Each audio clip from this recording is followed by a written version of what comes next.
তখন বাজে সকাল 5:30। সূর্য তখনও ওঠেনি, একদম অন্ধকার চারিদিকটা, দেখতেই পারছো। আর আমি রেডি হয়ে চলে যাচ্ছি আমার ক্লায়েন্টের বাড়িতে, কারণ সেদিন আমার ক্লায়েন্ট আমাকে এই টাইমটাই দিয়েছিল, কারণ ও রেডি হয়ে খুব সকাল সকালই পেয়ে যাবে সারাদিনের জন্য একটা অনুষ্ঠান উপলক্ষে। আমাকে ও 5টার দিকে ফোন করে যে স্নান সেরে আমি কিন্তু সম্পূর্ণ রেডি, তুমি চলে আসতে পারো।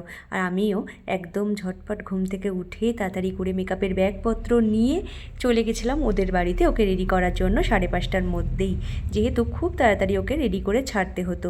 তো একদমই সময় নষ্ট না করে ওর চুলটা আগে একটু শুকিয়ে নিয়েছি, শাড়িটা ড্র্যাপিং করে নিয়ে ওর বেস মেকআপটা কমপ্লিট করে নিয়েছি। তারপরে ওর যেটুকু ডিম্যান্ড ছিল একটা মেশি বান, তো সেটাকে করে নিয়েছি। আর ফ্লাওয়ার দিয়ে আমি কিন্তু সম্পূর্ণ বানটা ডেকোরেশনও করে নিয়েছি। সম্পূর্ণ মেকআপটা এবং হেয়ারটা আমি সেইভাবেই করেছিলাম যাতে দুটোই লং লাস্টিং হয়, যেহেতু খুব সকালে রেডি করা ও সারাদিনের অনুষ্ঠানে যাবে। সন্ধেবেলায় আমার ক্লায়েন্ট আমাকে ফোন করে জানায় যে একদম মেকআপ যেমন তেমনই ছিল, খুব সুন্দরভাবে মেকআপটা লং লাস্টিং করেছে।